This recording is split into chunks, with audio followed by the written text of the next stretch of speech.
So, today we're diving into something I think is pretty crucial for our modern lives. It's a framework called digital Stoicism, and it's all about how to get your focus back in a world that's trying to steal it every second.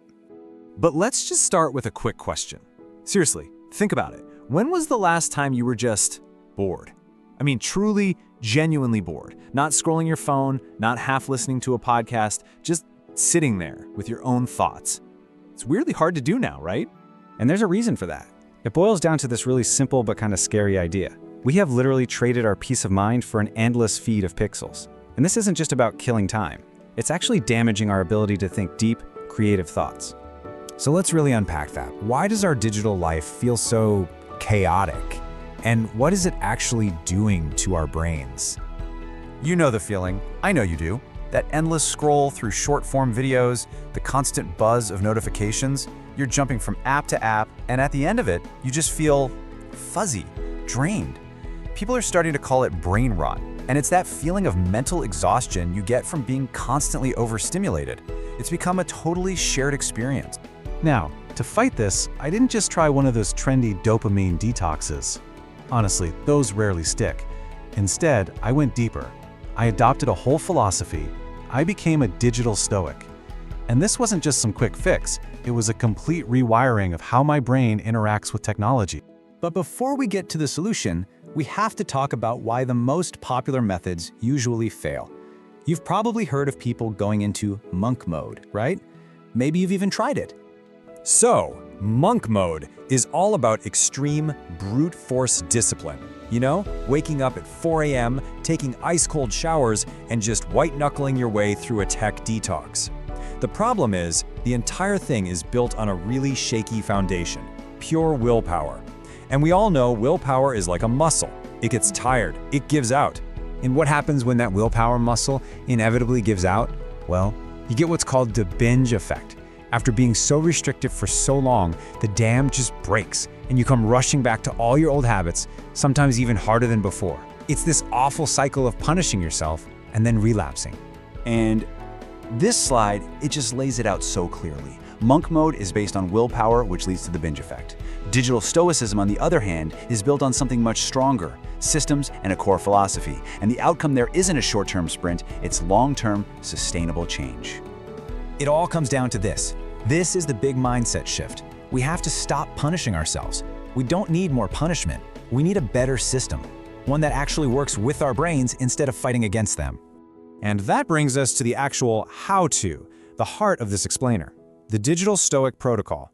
This is the practical system for taking back your attention.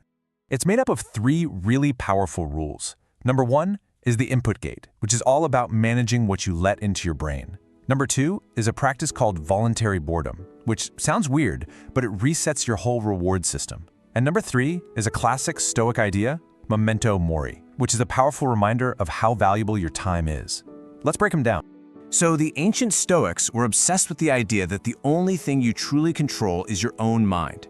But today, algorithms are constantly trying to control our minds for us. So rule number 1 is about taking that control back. You build an input gate by adding friction. Basically, you make it just a little bit harder to get those cheap, easy dopamine hits from your devices. So how do you actually build it? Here are some super practical things you can do right now. Put your phone in grayscale. It instantly makes it less appealing.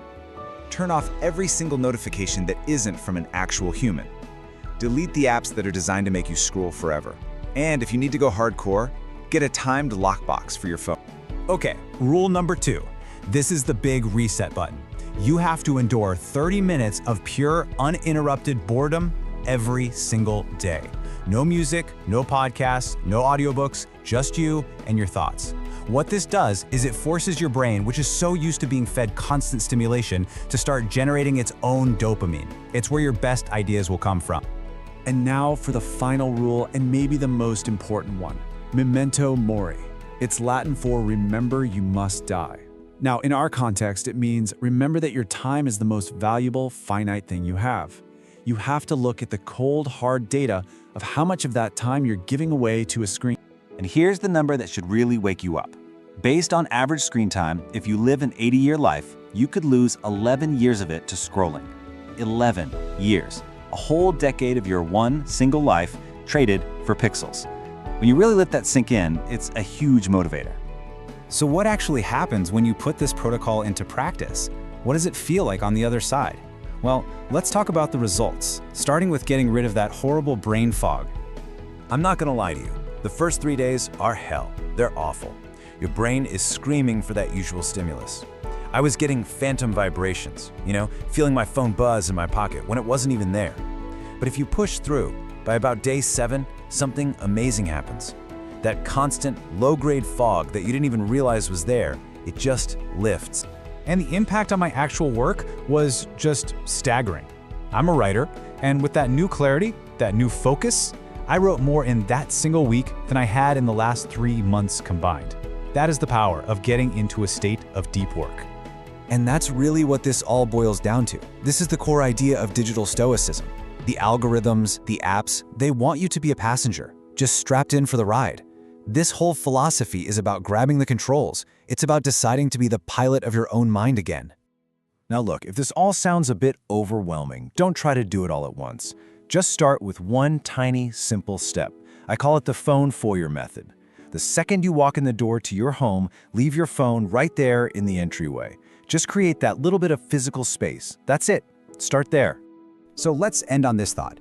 This isn't just about getting rid of distractions. It's about what you gain when they're gone. It's about making room for the things that actually matter to you. So the question I'll leave you with is this: what would you do if you had a truly focused mind?